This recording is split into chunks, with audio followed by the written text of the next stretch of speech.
19वीं सदी के दार्शनिक 18वीं सदी साइंस का प्रारंभिक काल था, लेकिन 19वीं सदी उसके विकास के विस्तार और गति दोनों में ही पहले से तुलना न रखती थी। अब साइंस पर्वत का आरंभिक चश्मा नहीं बल्कि एक महानदी बन गया था। अब उसे दर्शन की परवाह नहीं थी, बल्कि अपनी प्रतिष्ठा कायम रखने के लिए दर्शन को साइंस की सहायता आवश्यक थी, और इस सहायता को बिना उसकी मर्जी के लेने में दर्शन से ने परहेज नहीं किया। 19वीं सदी में ज्योतिष शास्त्र ने ग्रहों उपग्रहों की छानबीन ही नहीं पूरी की, बल्कि सूर्य की दूरी ज़्यादा शुद्धता से मालूम की। स्पेक्ट्रोस्कोप वर्ण रश्मि दर्शक यंत्र की मदद से सूर्य तारों के भीतर मौजूद भौतिक तत्वों, उनके ताप, घनता आदि तथा दूरी मालूम हुई, और तारों के बारे में चले आते कितने ही भ्रम और मिथ्या विश्वास दूर हो गए। गणित के क्षेत्र में लोबाचेस्की, रीमान आदि ने ओकलेदिस से अलग तथा अधिक शुद्ध ज्यामिति का आविष्कार किया। भौतिक साइंस में यूल, हेल्महोल्ट्ज़, केल्विन, एडिंगटन ने नए आविष्कार किए। वैज्ञानिकों ने सिर्फ परमाणुओं की ही छानबीन नहीं की, बल्कि थॉम्सन परमाणुओं को भी तोड़कर इलेक्ट्रॉन पर पहुंच गया। बिजली से परिचय ही नहीं, बल्कि शताब्दी के अंत तक सड़कों और घरों को बिजली प्रकाशित करने लगी। रसायन शास्त्र में परमाणुओं की नापतोल होने लगी, और हाइड्रोजन को बटखरा बना परमाणु तत्वों के भार आदि का पता लगाया गया। वोलर ने सिर्फ प्राणियों को मिलने वाले तत्व ऊर्जा को रसायनशाला में कृत्रिम रूप से बनाकर सिद्ध कर दिया कि भौतिक नियम प्राणी और प्राणी दोनों जगत में एक से लागू है। शताब्दी के आरंभ में 30 के करीब मूल रसायन तत्व ज्ञान थे, किंतु अंत में इसकी संख्या 80 तक पहुंच गई। प्राणी शास्त्र ने अनुवीक्षण से देखे जाने वाले बैक्टीरिया और दूसरे कीटाणुओं की खोज, उनके गुण आदि ने विज्ञान के ज्ञान क्षेत्र को ही नहीं बढ़ाया, बल्कि पास्तोर की इन खोजों ने घाववादी की चिकित्सा तथा टीनबंद खाद्य पदार्थों की तैयारी में बड़ी सहायता पहुंचाई। डेवी ने बेहोशी की दवा निकालकर चिकित्सकों के लिए ऑपरेशन आसान बना दिया। शताब्दी के मध्य में डार्विन के जीवन विकास के सिद्धांत ने विचारों में भारी क्रांति पैदा की और जड़ चेतन की सीमाओं को बहुत नज़दीक कर दिया। इस तरह 19वीं सदी के विश्व संबंधी मनुष्य के ज्ञान में भारी परिवर्तन किया, जिससे भौतिकवाद को जहाँ एक और भारी सहायता मिली, वहाँ दार्शनिकों की दिक्कतें बहुत बढ़ गई। इसी तरह फिक्टे, हेगेल, शोपेनहावर जैसे विज्ञानवादियों ने भौतिक तत्वों से भी परे विज्ञान तत्व पर पहुंचने की कोशिश की। सेली नीट्शे ने दैत्यवादी बुद्धिवाद का आश्रय ले भौतिकवाद की बाढ़ को रोकना चाहा।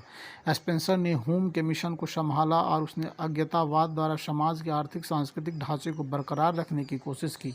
लेकिन इसी शताब्दी को मार्क्स जैसे प्रखर दार्शनिक को पैदा करने का सौभाग्य है, जिसने साइंस से अपने दर्शन को सुव्यवस्थित किया और उसके द्वारा दर्शन को समाज के बदलने का साधन बनाया। विज्ञानवाद।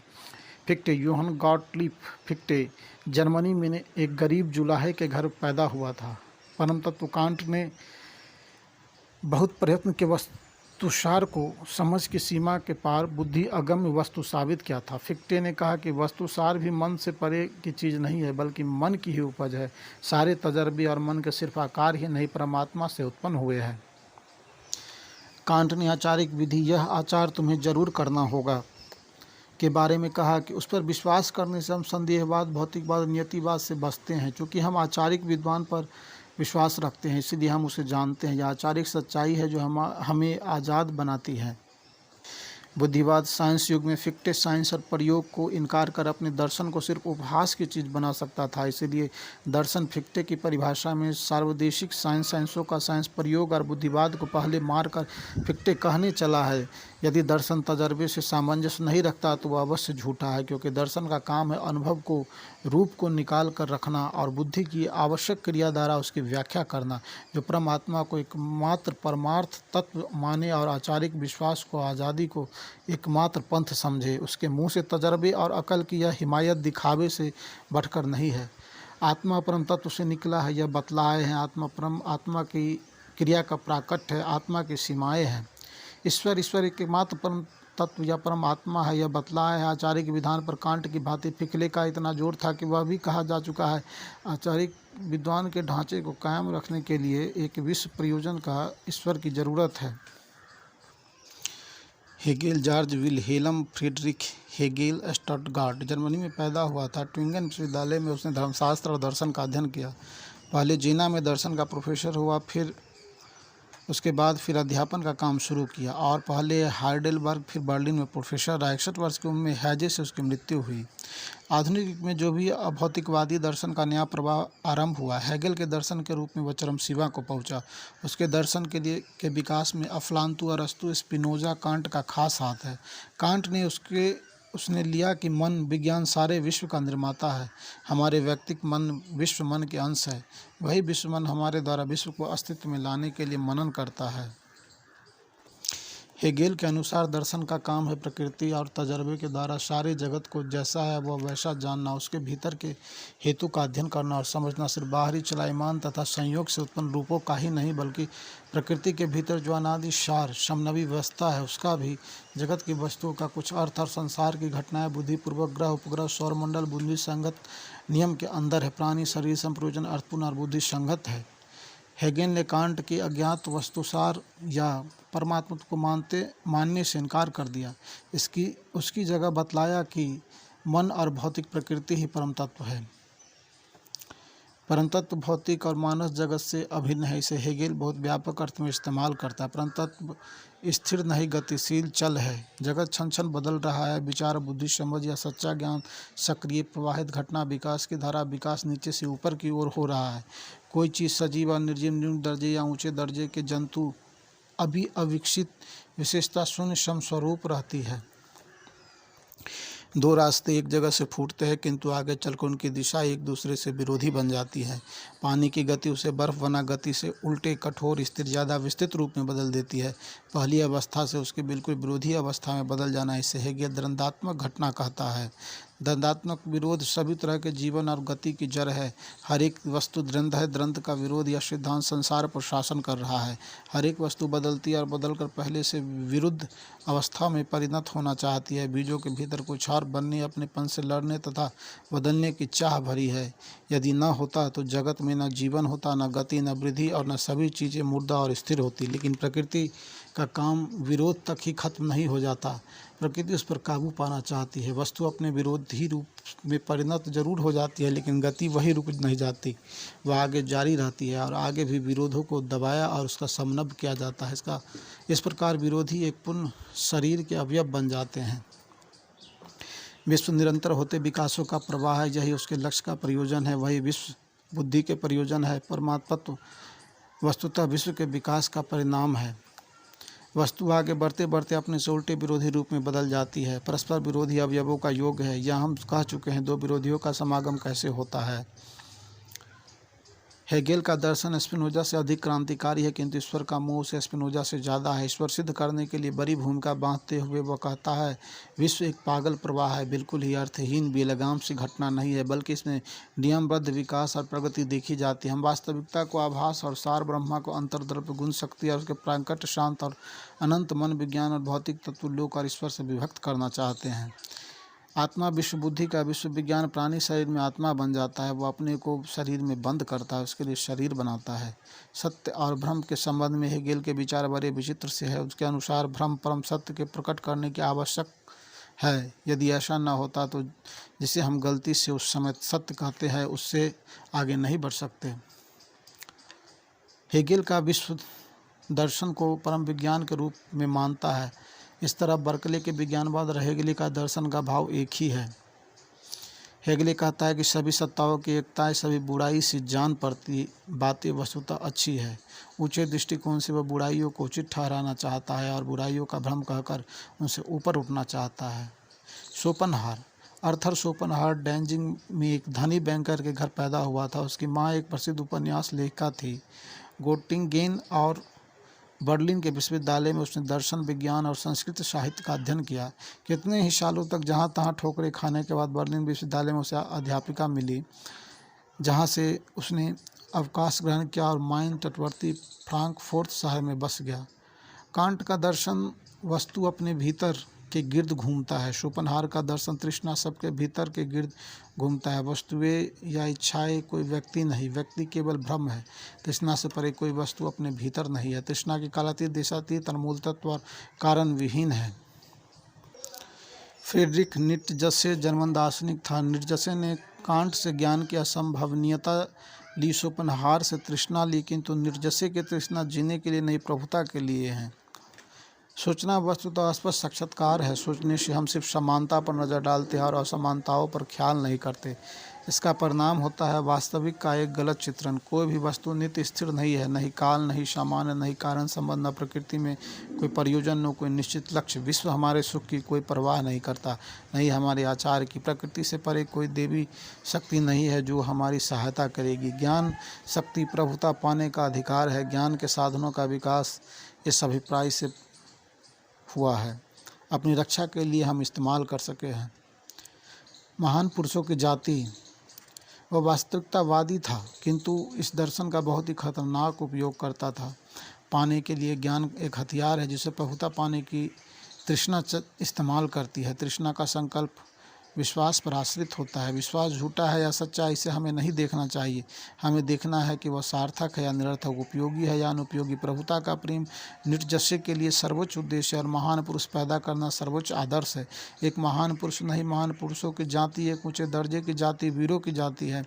निर्जस्य ने इसी दर्शन के अनुसार कल तक हिटलर जर्मनों को महान पुरुषों की जाति बना रहा था, ऐसी जाति बना रहा था जो दुनिया को विजय करे, दुनिया पर शासन करे, विश्वास रखे।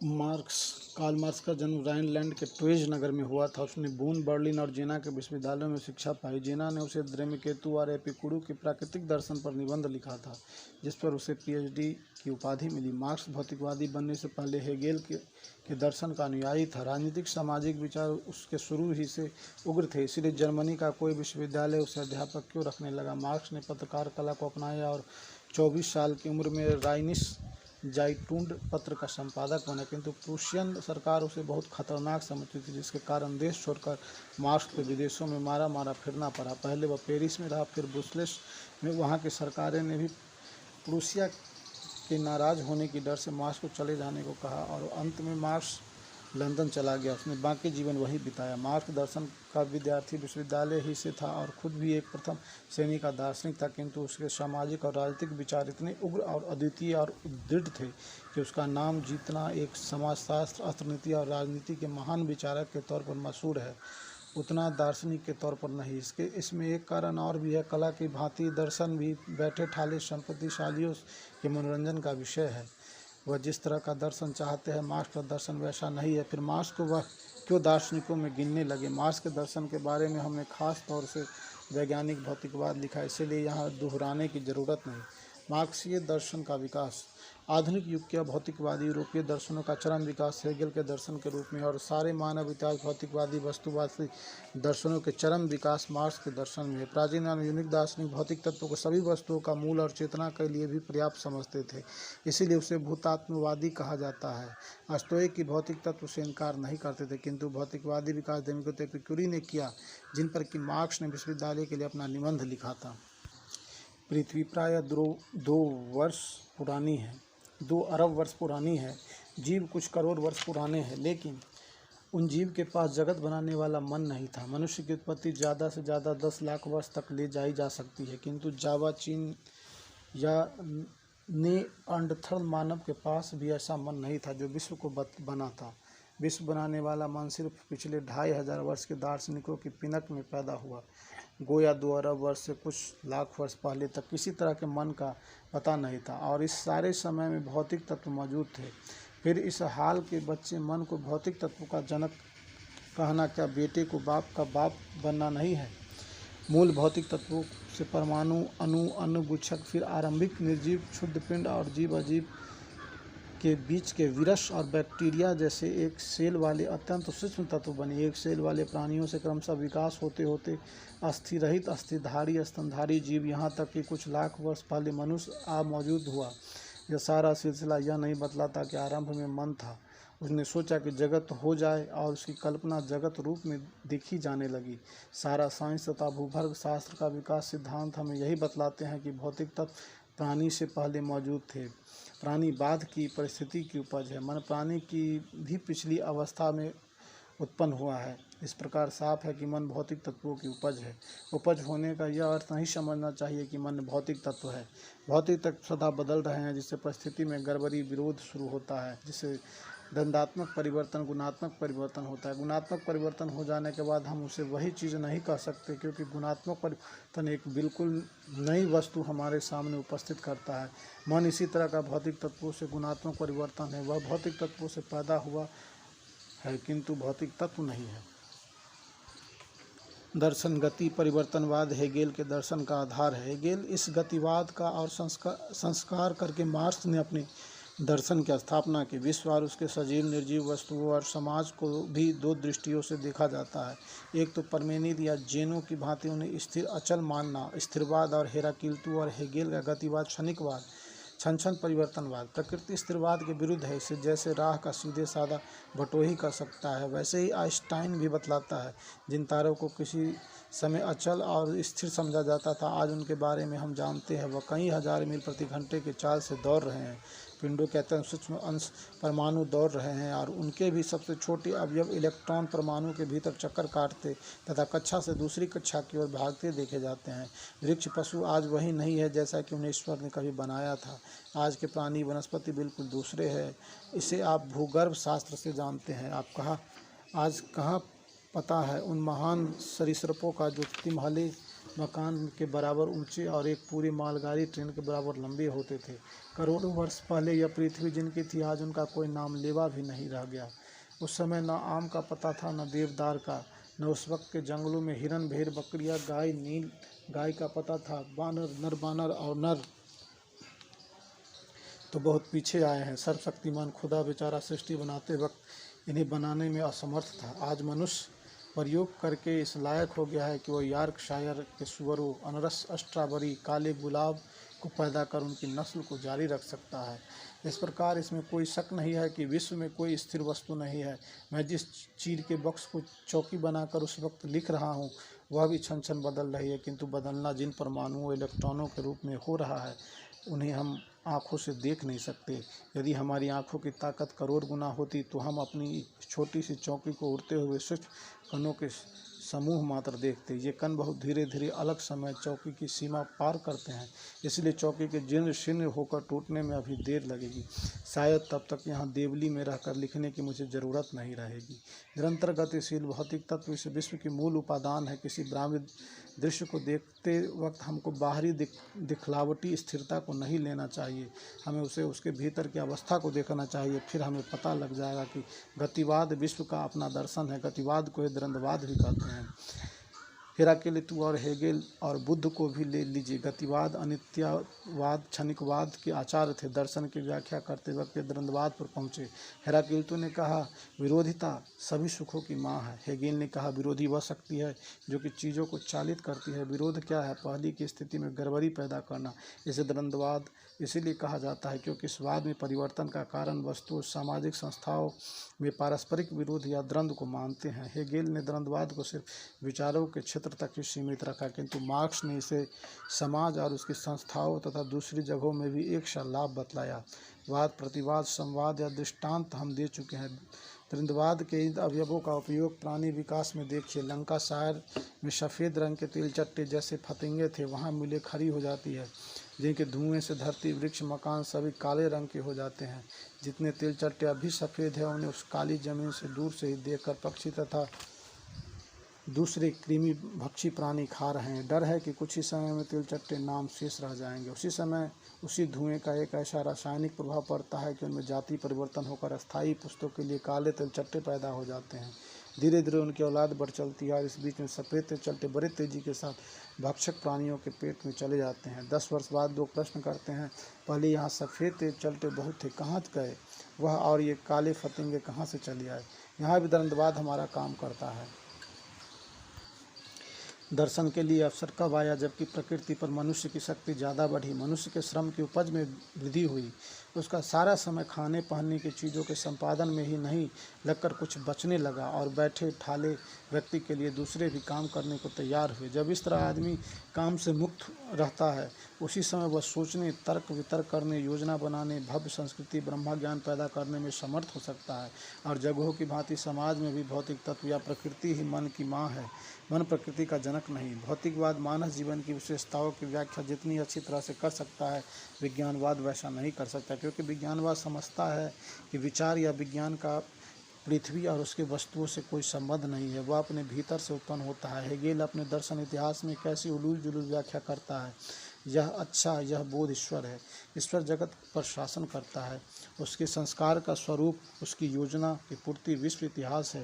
बूढ़े ईश्वर ने एक ही साथ बाबा आदम, बीवी हव्वा अथवा ऋषि मुनि, वेश्याएं, हत्यारे, कोढ़ी पैदा किए, साथ ही भूख और दरिद्रता, आतशक और तारीख के पापियों के दंड के लिए पैदा किया। उन्हें खुद उस तरह का पैदा किया गया हो कि उन पर पापों को करे और फिर न्याय का नाट्य किया जाए और उन्हें दंड दिया जाए।